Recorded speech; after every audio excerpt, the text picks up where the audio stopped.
Welcome to the Explainer. All right, today we're going to unlock the rulebook for one of the most powerful documents in your entire life. Yeah, your credit report. I mean, just think about it. You're trying to get a loan, maybe a new apartment, or even a job, and you get turned down, all because of an error you didn't even know was there.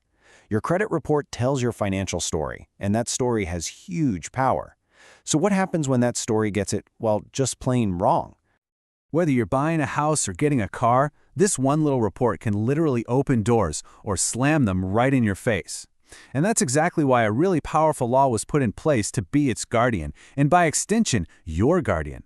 So today, let's meet this guardian. Okay, so this guardian, it's not a person. It's actually a super important piece of federal legislation that's been shaping the whole credit world for more than half a century now.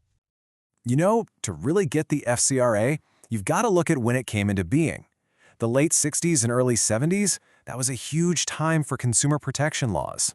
And smack dab in the middle of all that, in 1970, Congress decided it was time to bring some order and, fairness to the Wild West of credit reporting. And boom, the Fair Credit Reporting Act was born. So what does this thing actually do? Well, think of the FCRA as the official rulebook for all those consumer reporting agencies. Yep, we're talking about the big three you've heard of: Equifax, Experian, and TransUnion. But, and this is important, it also covers any other company that gathers and sells your credit info. The whole point? It's pretty simple, really. Fairness, accuracy, and privacy. And here's the thing. This rulebook isn't just about telling companies what they can't do. It actually gives you, the consumer, a really powerful set of rights so you can control your own financial story. You can think of them as these awesome tools the FCRA hands you, tools you probably don't even realize you have. Okay, right number one, and this is huge. You have the right to know what's in your file. I mean, you have to be able to see what they're saying about you, right? The FCRA says you can get a free copy of your credit report in certain situations, like if you've been turned down for credit, if you think there's fraud going on, or even if you're out of a job and looking for a new one. All right, now this next one is a really big deal. If you're looking at your report and you spot an error, I don't know, a payment they say was late, but you paid on time, or an account that you've never even heard of, you have the absolute right to dispute it. You don't just have to sit there and accept it. And listen, this isn't just about giving you the right to complain into the void. This is a right to get things done. Once you file that dispute, the law says the agency has to investigate. And if something is proven to be inaccurate, they have to fix it or take it off completely. And they've got to do it pretty quickly, usually within about 30 days.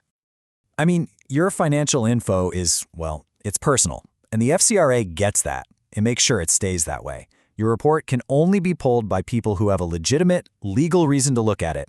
So think about a lender when you're applying for a mortgage, not your curious neighbor trying to dig up dirt. And you know what else is great? The law basically says that your old mistakes shouldn't haunt you forever. The FCRA puts a hard deadline on how long most negative stuff can stick around on your report. For a lot of these things, like you see here, that cutoff is 7 years.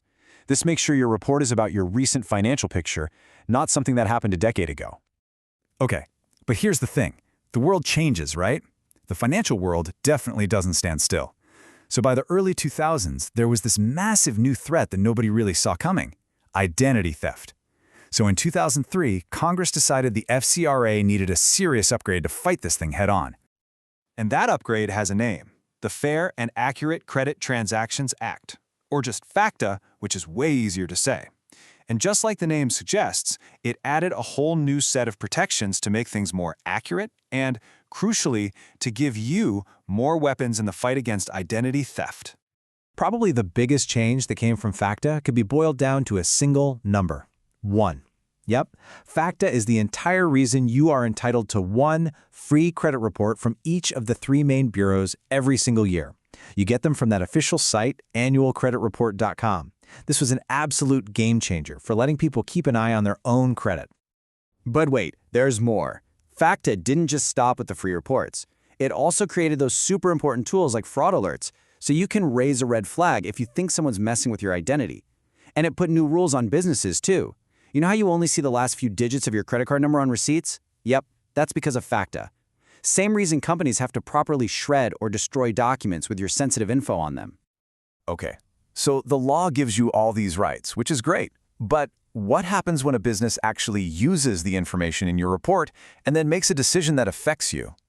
Well, if a business uses your report to take what's called an adverse action against you, so denying you that loan or insurance or even a job, they can't just keep it a secret. They are required by law to tell you. They have to send you a letter. It's called an adverse action notice. And in that letter, it clearly explains your right to get a free copy of the exact report they looked at. And make no mistake, the FCRA has real teeth. If a company violates your rights, there's a deadline for you to take legal action. Usually it's 2 years from when you find out about the violation. And as you can see, there are actual penalties. We're talking damages of up to $1,000 for every single violation. So when you boil it all down, the Fair Credit Reporting Act is this incredibly powerful framework. It gives you the tools, it gives you the rights, all to make sure your financial story is told fairly and accurately. It really is a guardian that's always on the job. So I guess the only question left to ask is, are you using the rights it gives you?